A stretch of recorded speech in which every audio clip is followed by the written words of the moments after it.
and welcome back to the ESO headquarters at PAX 2016. We have an encore presentation for you of the Tailored in Tamriel panel with lead figure artist Tatiana Malenko. Today she's going to talk about the parallels between creating costumes in the Elder Scrolls Online via digital media and creating some of these stunning costumes and props like the necklace she's wearing and necklaces and these are gauntlets, yeah? Mm-hmm. She has here in real life for cosplay. So we'll let you start. All right. Well, hello, my name is Tatiana Malenko, and I'm a lead figure artist for Elder Scrolls Online. For those of you who don't know, figure art is a group of artists dedicated to creating anything that goes, any characters that you see, whether it's player or NPC, all of the clothing, all the armor, all the weapons, monsters, creatures, pretty much anything that's not a proper environment is done by the figure art team. This particular talk is about costumes. So let's just begin by looking at the guys that create all of these things. So this is our team. As you see, quite a bit of them.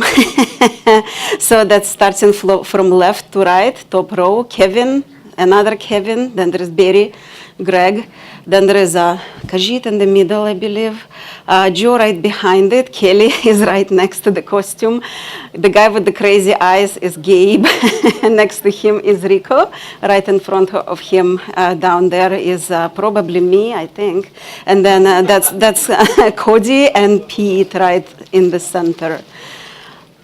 So we're gonna start the talk talking about me. Who doesn't like to talk about me? I know I do. So who am I and how did I end up doing what I do?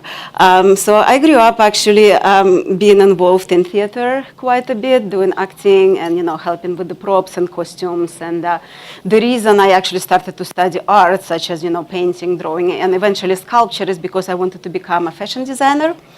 But then, later I decided that I want to be an opera singer, and later I wanted to be an architect and circus performer at some point. Anyway, I ended up being an artist for video games. But my love for everything really visually interesting, I guess, led me to this field because I feel that it combines a lot of different disciplines in art. So what you see here in this picture, this is in my spare from work time. I actually design original costumes where my sister is a photographer. We actually would pick a location where we want to go and do a photo shoot, and I would design a costume, hair, makeup, stuff like that, just to and express certain an idea. This particular one is just expressing free animal spirit. It was shot in Mexico, in Piedras Encimadas. This dress is red linen featuring some of the authentic Mexican embroidery. So I do a little bit of cosplay as well. I'm a huge fan of Game of Thrones, and as you see here, this is Cersei Lannister costume from season 3. Usually, I prefer to use materials that are as close to those used in the real show as possible. Of course, if I don't have the access to the materials, such as, for example, I don't really work with metal, so I would use Worbla and 3D print for some parts of the costume, but whenever possible, I usually try to recreate the costume as close as possible how the original designer made it.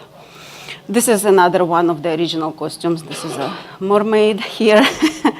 And yet another original costume. This was shot in Maine. We specifically designed this costume for the location. This is a really interesting lighthouse on the coast of Maine. And this particular one is a tribute to Slavic mythology. So these are some of the cosplay costumes you may see. One of them is right here next to me. This is Khajiit light armor. I actually made it as a cosplay way before the armor appeared in the game because I had access to the concept art. And I was wearing it for Halloween, but people outside studio did not actually recognize what it was, which was kind of sad. I haven't worn it ever since. Then another photo right there in the middle. This is Daenerys Targaryen wedding dress from Game of Thrones. And in here, I actually used 100% silk because that's what I believed was used in the show. As I mentioned, I like to recreate it as close as possible, and I hand dyed to a very particular color. And next to it is just a fun costume because I just like Dark Paris, Dark Horse, the music video, just because it's so visually stunning, and I just wanted to do that costume. Now, the first costumes actually that I started to do just for fun were mostly just historical costume recreations. You see one of the older costumes right here. This is, and it's not exactly historically accurate, but sort of in the spirit of a Russian boyarnya dress, 17th century. I was mostly interested in recreating a headdress right here. It's called kokoshnik. I made a couple of these. This is one of the dresses. Now I have developed quite an interest in doing beadwork embroidery. You see in the one of the slides the big yellow necklace, that's bead and gem embroidery. I'm also wearing one of those, and you can see another one on display right there. I actually made quite a few of them because I just like doing that. Some other techniques I use to make props, as I mentioned, is a 3D printing. I have a 3D printer at home, so I would do a digital sculpt of it, and then 3D print it and paint it, apply patina so it would look like the material, like kind of bronze in this case. This is a Cersei Lannister necklace. I know it does not look exactly like the necklace she wore. That's for a reason, because I actually wanted to make it more like a real lion, because I'm a big cat lady. I like cats, and the one she wore is kind of a cross between human and a lion face. I just went for a more of a liony look. In this same slide, you could actually see me wearing the Russian costume in its full glory. Also, there is a close-up of an embroidery I'm working on right now for Cersei Lannister season 6 costume. It's actually on display right here if you want to come up later. The middle part of it is a 3D print, because I just thought, it's the fastest way for me to do it, even though in the show I think it is straight out embroidery, but I wanted to make it a little bit more three-dimensional. Again, it's an opportunity to make yet another lion face. By the way, all of the Khajiits and Senshin game is made by me. No one else is allowed to touch cats or else. So let's move on. So this is a close-up of Cersei Lannister embroidery that I did. I actually did a lot of research on how Michelle Carragher, the original embroiderer for the show, does her work, and I tried to recreate it as close as possible. So this is another one of a little bit earlier costume work that I did just for myself. This is one of my favorite paintings, Lucas Cranach the Elder, Judith, and I attempted to recreate the dress seen in that painting, even though it's a biblical character, but Lucas Cranach the Elder really liked to paint fashionable ladies of the time. So this is a Saxon court dress, circa 1530. I did choose a different color for the dress, but then he has a series of these paintings, all of these court ladies posing as a one or another biblical character. So actually this dress appears in different variations. So mine is sort of a combination of several of them. Why am I showing this one in here? Because costumes actually can tell the story just by the way they are constructed. And what's interesting about this particular one in here, on the sleeves, you see there are these puff rolls, but you also see slashed velvet in there. Slashed velvet is when a fabric is like literally cut and then another one is pulled through. Why was it done? Well, history has it that it was done by a really wealthy people. Actually, I think it was a guy who did it first, because certain fabrics were very, very expensive, and it was just to show that they could afford more than one layer of the fabric. So they would do slash. Sometimes there is 2 or 3 fabrics showing like that. So this is usually an indication of a higher social status historically. And when we design costumes for Elder Scrolls Online, we take into consideration costume history a lot, whether it's medieval Europe or different other cultures, because we really try to tell visual story. And even though we make fantasy costumes, but I believe when costumes are actually sort of rooted in something that exists in real life, people have much more, emotional response to it, and they actually understand it a little bit better than something that has absolutely no connection to the reality whatsoever. So this here is one of the very first civilian clothing costumes that we've made. I actually made that one. This is a noble dress. And as you can see, there are some elements here that are similar to the dress that we were looking at just now. There are around the waist, there is the roll with the slashed fabric shown through. This is just a grayscale model before it was textured. So this is one of the cultural sets. Everybody probably knows by now that when we create costumes, there are some costumes that are just one-off, just for the coolness factor, like a treasure hunter or a tax inductor. But then there are so-called cultural costume sets where we actually think about, well, if I came, for example, if I'm visiting High Rock, like what are the people there, what is fashionable there, and what if I like to dress up as people live in that region, what would it look like? So usually these costumes are designed in a set of 3, where we actually try to cover the most common sort of types of clothing that people historically usually had in their wardrobe, meaning that tier 1 is your like everyday wear, you go around doing your business, whatever. Then tier 2 is kind of holiday or weekend wear, it's occasional clothing. And then tier 3, the most elaborate one, is ceremonial dress, something you would wear for a wedding or when you go to some kind of really special event, you would wear something like that. So this right here is a high-colored queen ball gown. This is a tier 3 costume.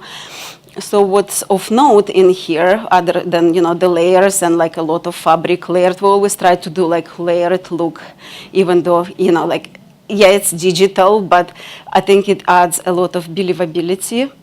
And we also always like to think about the functionality of it, even the most elaborate costumes.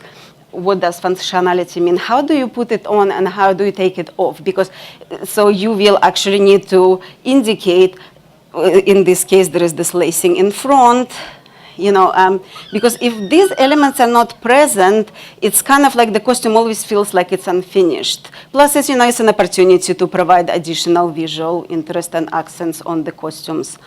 All of the costumes in game are tintable by now, but they weren't for quite a while, not because we didn't want them to. They actually were tintable on our end pretty much from the beginning. There was just no mechanism to allow players to tint them. But so when we create these costumes, we actually would apply certain tints. When the costume is sold on the store, you buy it already pre-dyed to a certain color, and of course you can change it. But usually when we put out colors there, we actually put a lot of thought into what color to tint it to begin with. This particular one is purple and red. The reason for it being is that both of those dyes, both purple and red, used to be extremely expensive in Europe. So what it means is that this costume, this dress is actually upscale dress. It's very expensive. The reason the purple was actually so expensive and eventually reserved for just the royalty is because the dye that was called Tyrian purple, it was made in Phoenician city of Tyre, and it's made out of it's kind of gross, but of mucus glands of sea snails, and it takes about 250,000 of snails to make 1 ounce of that dye. That's why it was extremely expensive. And eventually Byzantine Empire actually adopted that color to be as their official color that like only officials could wear. And it was forbidden for the private citizens to wear that color. Kind of similar story with red. Carmine red was made out of a small Mexican bug called cochineal that was brought from the New World in the 17th century. I believe Louis XIV was the first one who made it super fashionable. The heels of his shoes were actually colored red. And same thing, because it was an import product and the suppliers actually kept it a secret as to nobody knew if it's a seed or if it's a bug or like what is it, because they did not want people outside of the trade to know how they procure it, so nobody could, poach on their trade. So carmine was also extremely expensive, and for example, a pound of red-colored wool cost more than an average citizen earned in a year. So when you see colors like this, there is a significance attached to them. This right here is also one of my favorite costumes. It's called a three-tane ceremonial dress. This is based on Bosmer culture. Color here is also important because, Bosmers are more of a they live in the forest, they're more in touch with the nature. They use natural materials, so the elaborate beadwork on the front part of the dress, you could clearly see where that idea came from. But also the colors of the initial colors of those beads are very natural. They're like amber, and we looked a lot of at seeds, plant seeds that the beads sometimes are made of, and turquoise. So these are the colors on this particular dress. So now I would like to show you just the process that we go through when we create one of these costumes from the beginning to end. This particular one is the Desert Garden Gala Overdress. It's based on Red Guard culture, and this is something a Red Guard noblewoman would wear. So it all starts with the concept. Here you see the finished concept.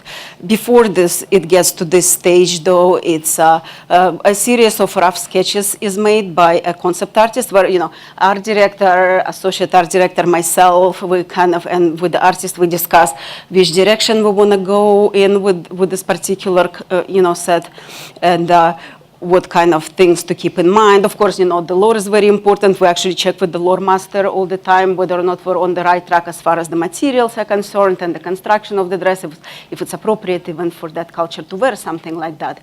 So an artist would get a whole bunch of just, thumbnail sketches, and then we look at them and we find those that, appeal to us and look more interesting. And then those are refined and very detailed line art is created. And after that, actually, I have one-on-one powwows, usually with the concept artist, where we discuss what kind of materials and decoration would go onto the particular costume.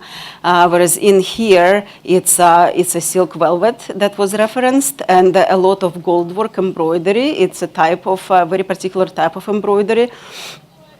And we actually referenced a lot of clothing from Turkey, medieval Turkey, Dagestan even, in general Middle East, to create this particular costume. So after the concept art is completely finished and detailed, as you see in here, we still look at it. We evaluate whether or not we can actually build it within our system, because there are certain limitations, and if necessary, we do sometimes adjustments to the design. After that, it actually, the next step is actually very interesting. If any of you make costumes or cosplay in real life, if you look to the right portion of the screen, what does it look like? It looks like the patterns that you use to make real clothing. So we are using a really amazing software named Marvelous Designer. I did not make up that name, that's what it's called. It's called Marvelous Designer. It really is marvelous because it works, it's a physics-based cloth simulation software, which is extremely fast. And in the screenshot, it is not included, but there is an actual, we would have an actual model of a character in there over which this clothing is draped. And only someone who actually understands cloth making can do this kind of work, we actually found out really fast that traditionally trained modelers have a little bit of a hard time doing this step, because it is a completely different way of thinking how to create something. You actually need to know the entire construction, of which you need to think about, the darts and the hemming, and and the actual, like, the shape of the patterning. So how do we do this? We have a very special person on our team who does just clothing simulations. I mean, she does other things as well. Her name is Kelly, she is a really dedicated cosplayer. She does tons of cosplay. I believe she's at Dragon Con right now. So as you see, there are some of the costumes that she makes. She's just amazing. So she is actually the one, when we get a complicated costume like this, it goes directly to her, and she would simulate all of the patterns necessary for it. And from that point, it actually goes to an artist, to a figure artist, who would do the rest of it. The rest means this. All sorts of minute detail are sculpted at this point. As you see, there is seams, stitching lines are applied. Here also we actually attempt to infuse a little bit of imperfections into the cloth and how it is stitched, because simulations always come out just, like perfect, but we want it to look as realistic as possible. So we actually deliberately sometimes make, like one side of the seam a little bit shorter, so that there is, like, here on the sleeve, you see a little bit of buckling in the middle. That was deliberate, just to make sure that it looks kind of realistic. And so figure artists at this point would sculpt all of this incredible amount of detail. And once again, we discuss which materials we're going to reference. In here, I included just, for example, some of the pictures that usually I would provide for an artist, and we discuss how is it made. The top picture here is a antique Turkish purse that uses goldwork embroidery. There is some heishi beads on it, which artists actually insisted in making those as well. You could see them actually right here at the very bottom of the dress. I did not insist he makes that, he just wanted to. And then we referenced, as you see, silk velvet, that the blue fabric over there. And then there is a silk jacquard fabric for the actual underdress. And for the belt, and that's a bottom reference picture, this is a silver filigree. I actually, even because I have a few pieces of jewelry that are made in that technique that I brought with me from Russia. And I actually brought in a ring, and I sat it at his desk, and he was looking at it for a day just to figure out how it is constructed, all the coils and everything, so he could actually create the detail for the belt. And so this is the finished sculpture of the costume before it goes to texturing. You could see, like, all of the minute details are present in here already, all the trims, and we always think also of the type of fabric that is used, meaning even the weave of the fabric, how it flows, and crumpling actually as well, so that it does not look like it just came out of the dry cleaning, that it feels a little bit worn, or maybe it was stored somewhere and then you took it out of the trunk and then you put it on, so that it feels like it's real clothing that somebody actually owns and wears. After that, a low-resolution model is created, and final texturing is done. And here you see this is already the model that went into game like this. And in here, we also actually need to think about how to age the fabrics and trims, so that since this is a more of an upscale costume, it does not have a lot of aging, but it does have a little bit of it, so that it actually looks like it is realistic. Also, we always have to think about the kind of fibers it is made of, because since Tamriel is kind of an ancient world, our belief is that those are mostly naturally occurring fabrics, meaning, so we would reference something like linen and silk, wool, cotton, those type of fibers. And if it's leather, we actually always think about, like, well, what animal is it made of? At the very least, is it land animal or aquatic? Because, sometimes we're like, oh, maybe it's like guar leather or something, and we're trying to kind of like make sure that it actually reads as belonging to the certain animal. And that's about it as far as the process of it is concerned. And I would actually love to hear from you guys. What I would like to know is, suggestions for any kind of new costumes. We always try to make sure that we're making something that is exciting and interesting for the players. And definitely, please email Jessica with suggestions. Or if you have any questions for me about this presentation or about anything to do with costuming in Elder Scrolls Online, same thing, just email Jessica and she'll pass your questions along. I will take actual questions right now. So I'm Jessica. For those of you who are going, who's Jessica? If you have feedback or ideas or anything else you'd like to share with Tatiana regarding costumes in ESO, you can post it on the forums, you can share it with us on social media, Twitter, Facebook, or you can email us at community@elderscrollsonline.com. I would be happy to pass that along to her. Even if you just have questions about creating cosplay costumes, I'm sure she'd love to provide some tips. So if anybody has any questions for her from our live audience, raise your hand.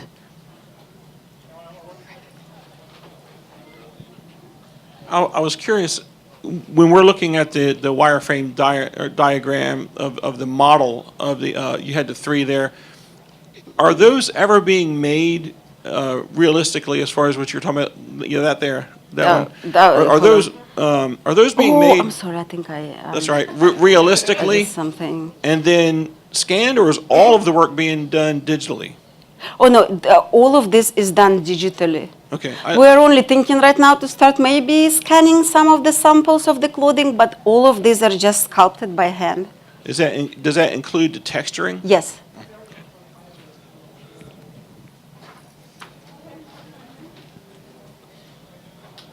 Hi, I just have a question about the costumes when you design them for the characters. We know that the fabric has weight to them. Does it actually affect the character's movements?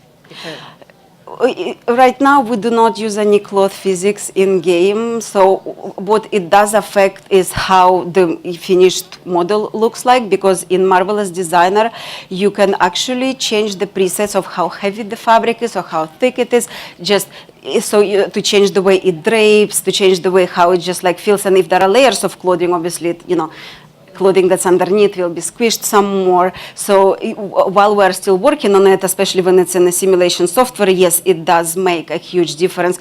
With that in mind too, by the way, most of the time we do not simulate just on the nude avatar body, because real garments, they actually have a lot of construction that goes underneath. Like, so we have actually models where like, oh, you need to, I would come by to the artist, I'm like, well, you need to use shoulder pads on it. So they would bring a model that would bulk them up, or we have some that are called just lining, meaning we already simulated something that's fairly tight to the body, but it's kind of like, it's a garment over which we would simulate it again, so that it doesn't look like it's just a wet t-shirt situation. Wet t-shirt situation. Do we have some questions from chat? Okay. Thank you. So first, this is from Twitch chat. Zuna Roth was just saying that she's a student, works with ZBrush and a lot of 3D printing, and she is very, very impressed with your work. And she wishes that she could sculpt just like you. Well, just keep practicing. It's just, it's all it is. You just like, you don't think about like, oh, am I good enough? You just keep doing it and keep working on newer models. Do not work on a single model forever. Some people do, but like it does not let you advance. You have to just at some point cool it down and move to a new one. When you sculpt about maybe 100 models, you actually get decent results, yes. And there was a question, they were wondering what culture was your favorite to design for? What culture was What culture was your favorite? Oh, to design. Yeah, in ESO. Everybody who knows me knows that answer, of course. Khajiit, of course. We haven't, they are actually still being made, but there will be a Khajiit based costume lineup as well coming up soon. Any other questions? Any more questions from our live audience for Tatiana? Okay. Do you have any more from chat? I have more, sure. Okay. They were asking what software that you use. for ESO. Okay, within the studio, we're actually, Artists are not really restricted to just like, we don't insist that like, oh, you gotta use just this one. We have a variety of software, but the most standard ones are for modeling. It's Studio Max and Maya. And then for like, and obviously I mentioned Marvelous Designer for the clothing simulation. But after that, when we sculpt high detail, as you see in here, this is done in ZBrush. And then some people use Mudbox as well. And then the texturing software we use is called, oh God, I'm just blanking out. A substance painter.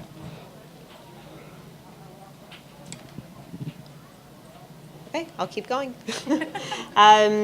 A lot of people are asking for Argonian themed dresses. Is that something that we would consider Yes, in the future? this is something that might or might not show up very soon.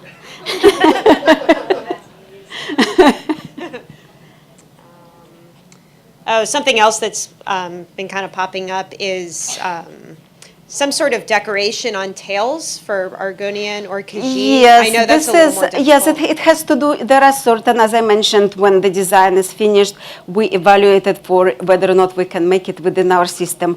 I just have to tell you this much. This came up few times because I'm a Khajiit fan. I want tail pom-poms as much as anyone else. This is something that we're definitely considering at this time.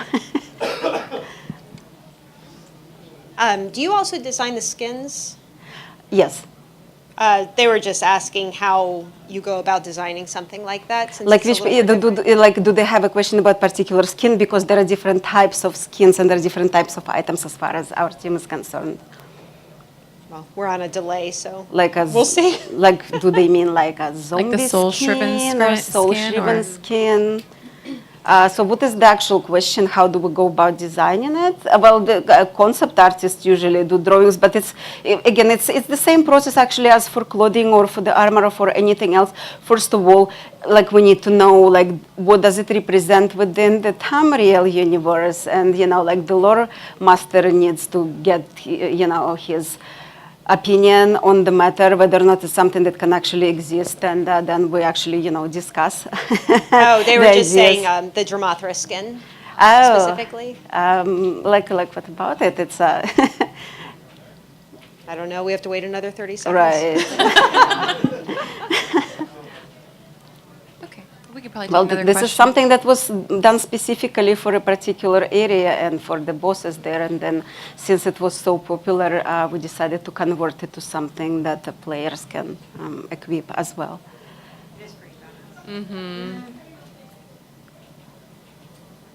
We could probably revisit what the clarification was if there's another question. They're saying they want you to be a tailor in the game. Like you can go visit Tatiana. Yes! Oh, well, maybe when I'm not bossing my team around, I could just do that.